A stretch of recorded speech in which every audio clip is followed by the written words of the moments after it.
Hello everyone, welcome back to another video here. Today I realized actually, or lately at least, I haven't done a video exclusively about this topic and this type of photography, and that is intentional camera movement photography. In my own words here, I would describe it as, a form of abstract photography that really kind of harkens back to painters, especially the Impressionism period of painting. But it's a form of photography where you merely just move the camera as it takes a few seconds or so, or however the shutter and your settings are, to move the image, and you basically zoom in and out, you flick the camera, you swivel pan it. There's so many different techniques you could do to achieve this pretty much same result, and different results, that is. Yeah, so we're going to be doing a video here today, probably a fairly short one depending on how well this goes. But I realize I haven't done one in the field about this topic. I've talked about this stuff in a gallery setting with canvas prints, and I've done them throughout the years on location videos, but this video is going to be solely focused on that. At least you can pretty much do this anywhere and all times of year, although my favorite time of year to do this is in the fall or autumn, when the leaves are obviously very vibrant and colored, and reds and yellows and oranges, of course. And I personally find that to be the best time of year, maybe second to spring as well, which can be very nice. But of course, even winter, you can get some very kind of moody and kind of blue skies, or very white with snow, and very moody and dramatic scenes. And then summer with its green leaves and everything, and whatever in between. But anyways, I'm here at this local community park. There are a lot of, dog walkers and stuff, next to a dog park actually right here. But there is a couple of little smallish kind of woodland trails that I'm going to check out here. And as I start picking apart different scenes I'll capture here, hopefully something at least, I'll start kind of talking more about camera settings a little bit, kind of my own philosophies and techniques about taking ICM images here.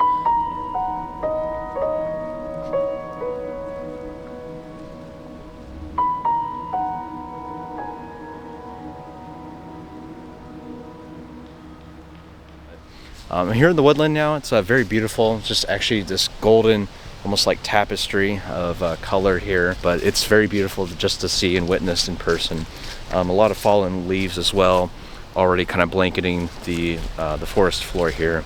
But like I said, not a very big place by any means, but I'm hoping I can just take a handful of images here to kind of sample and share what intentional camera movement photography is all about here. And so right now I'm just kind of, besides talking to you of course, I'm just kind of looking around to the light and how it's playing out and unfolding here in this woodland here and amongst the trees. Now you can do intentional camera movement in any subject matter, any kind of way, like I said, and there's plenty of different ways you can really capture it. But I find, given that I do nature photography primarily, that I prefer to do it with trees and, like I said, with autumnal foliage like this. So that's kind of my main subject of choice when I do ICM images here. So that's what I'm going to be sticking to for this example today. As I'm talking right now, I'm just kind of thinking about it. I kind of like this little path here as I'm going along the trail here. It looks quite pleasant. I'm thinking of doing my traditional kind of up and down, whether it's top down or whatever, the opposite. Thinking about doing some images of this here. Because you just got in stark contrast to the kind of bright light that's kind of covering this, these leaves and everything, these branches. You got these very thick and dark looking, tree trunks behind me here. And so I think that's going to be a really nice kind of idea for an image here, just to kind of break the ice and get me started here for the evening here. And as you can see, I got the sunburst right behind me, so all these trees and everything are backlit. Now, I usually prefer to do front lit when it comes to ICMs, but I think this might turn out pretty well and be pretty cool and ethereal looking, is what I'm at least hoping for. But oftentimes when doing these abstract images, you just honestly just got to take them and just, with digital photography of course, just check how it looks on the back, on the rear view screen, and just simply see how they look, because I've surprised myself before when taking images such as this, where they actually just turn out to look completely different than what I was initially expecting. And I find that may be the case, honestly, with doing this, if I'm being honest. So Alright, so I took off my camera bag, got out my camera here. I already had mounted the 16 to 35 f4 here wide angle lens, but I find that oftentimes using a telephoto lens works really well for this kind of this case use of doing this photography. But I'm going to try this out here with the wide angle. I want to see how much of the scene I can get in here, and quite honestly just see how it looks. But I may switch lenses for this composition or anything I take in a little bit or later. But like I said, no tripod required necessarily. I mean, you can take them, I guess, with a tripod, but I have the L bracket taken off. Usually I have an L bracket, of course, to mount onto the tripod, but once again, not necessary for doing this kind of image taking. I'm going to try first off by doing at about 35 millimeters here, so zoomed all the way into the scene here and seeing how that looks. It may introduce distortion a little bit where there might be some curvatures and stuff from this perspective and this focal length by doing the scene like this, but I'm going to see how it looks first by doing this. And basically for settings, I usually shoot a very small and narrow aperture. Usually I'm shooting my lens at the most narrowest I can get, which in this case is about f22. I may switch to like 20 or even f18, I'm not too sure yet. And then I usually do about 1/4 or 1/5 of a second here. You can go ahead. Go for it, man. You're good. Oh yeah? M50 Mark II, an 80D right here. 80D? Or 90D actually, yeah. I switched over like a year ago, so yeah. Just taking some abstract images today with all the color and stuff. Yeah, I would definitely go on top of the hill and get a view of the like a wide angle of the tower. Oh yeah, that'd be sweet, yeah. Come here. Yeah, what you got? My bike up there. Oh, it's on my car. I left my car. Did you just come from there at least? Yeah. Yeah, I literally just got up.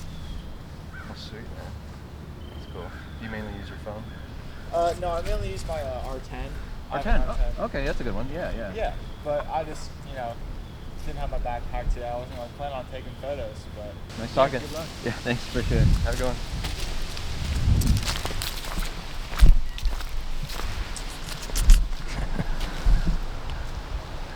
Oops, I'm still recording. Anyways, nice to chit chat with people, I guess. That was cool. What was I talking about? So yeah, anyways, I think with this scene I'm going to be doing, I said about 1/4 or 1/5 of a second here. So something just slow enough, but honestly the camera motion itself is going to be the most deliberate part of it in terms of capturing the image. And then doing ISO 100, no 2-second timer obviously, just doing single shot mode. And then single point focus, which in a way kind of does matter if we're doing a point focus like this. So yeah, I'm gonna go ahead and try it out here and see how it turns out. All right, so like I said, I'm gonna be doing a top down here. I do have it on live view just to kind of see where I'm composing it, since I'm obviously, I could be, I guess, looking through the viewfinder, but for the purpose of this video here, I'm just kind of gonna be shooting from the hip, so to speak. Not literally, of course, but basically just do something like this and check the results here. It's kind of at an angle, but like I said, it's because of the the wide angle lens on it, I think, is really kind of affecting it. But you can see the light's getting very vibrant, especially over here, kind of on the ground, just before me here. So it's getting kind of pretty bright at least. But I'm gonna keep trying it out here and just literally flicking it like that.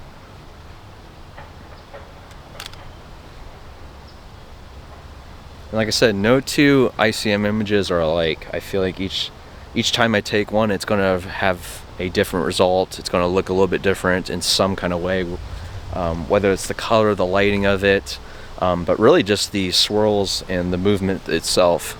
Even if I'm doing the same motion, it's still kind of hard to replicate it in more than one image. So I think that kind of instance makes it pretty unique.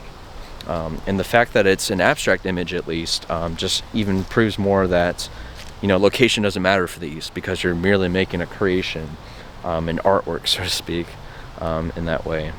So I'm gonna try probably a couple more here. We're just gonna fire off a few more down this path here. That one came out kind of weird. I kind of overexposed a little band of light.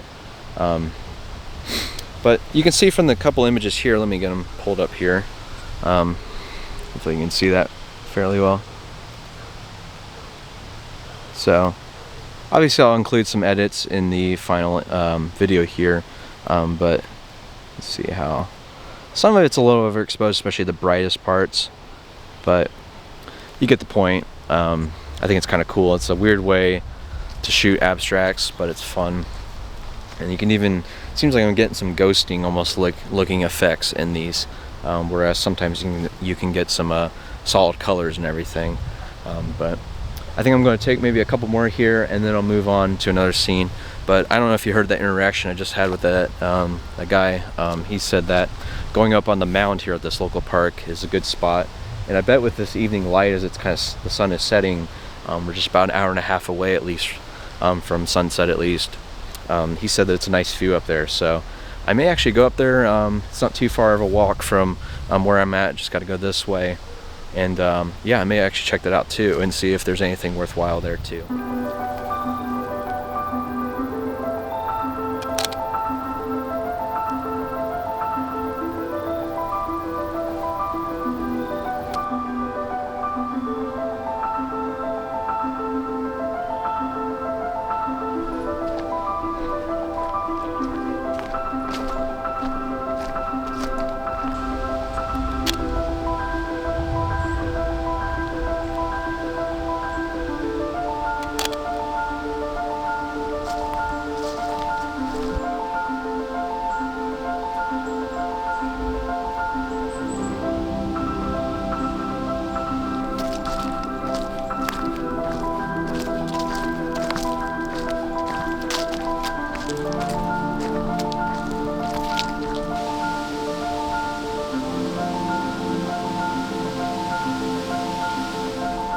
Alright, so there's two things I want to try out here. I want to change the aspect ratio in camera, basically I guess you could say more natural way of cropping the image in camera instead of doing it in post-production on a photo editing software. So I'm going to be trying that here. I at least want to get like a sample image, I guess you could say, of doing that, probably like a 4:3 or something similar, or 16:9 and so on. But also I got this beautiful just golden color behind me here, as you can see, just all around this part of the surrounding area, and right now it's being beautifully side lit by the sun right over here. So I'm going to try some of that as well, and this might be the opportunity to do the aspect ratio. I actually don't know yet. I'm just going to try it here in a moment with my camera, but also I want to emphasize some other techniques like zooming in and out with the zoom barrel on a zoom lens while you're doing the capture of the image. So it's a really just kind of fast in and out, or back and forth, or zoomed in, zoomed out, vice versa. You get the point. So doing some kind of technique along those lines. And there's even, I've done before on, like, let's say the forest floor, like with all these leaves here, I've done images in the past where I'll literally spin myself around like this and take a dizzying effect of the ground below me here. So I'm going to try some of these out as well, but creative juices are flowing, which is really nice. I have a lot of ideas and examples of how I want to share the abstract images themselves. So I'm going to try some out here with this beautiful evening light that's it's in shade. I'm right in the shadows. You can see right here it's kind of darkish in terms of metering and light, but all these little sections are just really blown up and glowing right now, are really, really nice. And so I'm going to go ahead and try some out here of those aforementioned techniques, and hope for the best with them.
Alright, so we're nearing the end of the evening here, and the light especially, it's already creeping below the horizon line there, if you can see that.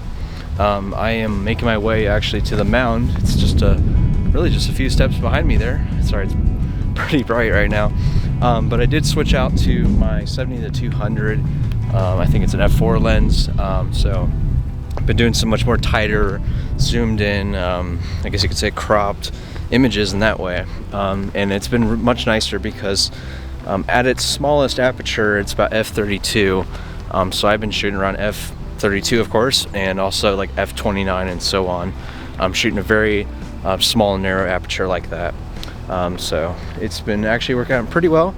I've got some really different kind of like compositions of sorts, doing these kind of abstract images, and it's been kind of a different feel, switching from the wide angle to this focal length at least. So lots of trees actually now that I'm out in the open a lot more over here, as I make my way to the mound, which is this little grass field right there at this park I'm at.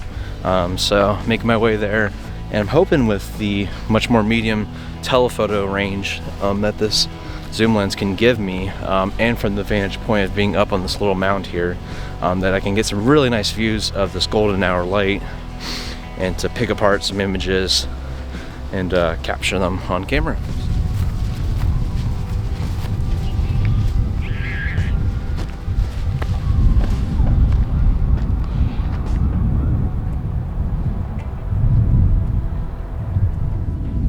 Alright, so I'm at the top of the hill here. It's really windy, as you can probably tell. Alright, now we're out of the wind here. I think that's going to be it for the video here, guys. It's been really fun to take these images in this beautiful peak, autumnal foliage here, and the the nice leaves and the color and the light. So it's been pretty nice out. And I hope this inspired you guys to get out here and do your own abstract images. I covered a couple of different techniques I use and employ in the field to take these such images. And like I said, the possibilities are endless, really. So you can really take them any kind of way you want to, any kind of lenses or cameras. And that's really the beauty of these abstract images, is that the accessibility of it is that even though I spent thousands of dollars on some of this camera gear, here I am just flicking around and zooming in and out, moving it around, and making all these blurry images on purpose though. And there's something, even though it may seem silly to be self-aware of it, there's some beauty to it, and to make something that looks colorful and creative in this way. I've rambled way too much on this video, so I'm going to leave it at that, guys. Thanks so much for watching. I hope you enjoyed it as much as I did out for this evening, and hope to see you here for the next video. Thank you.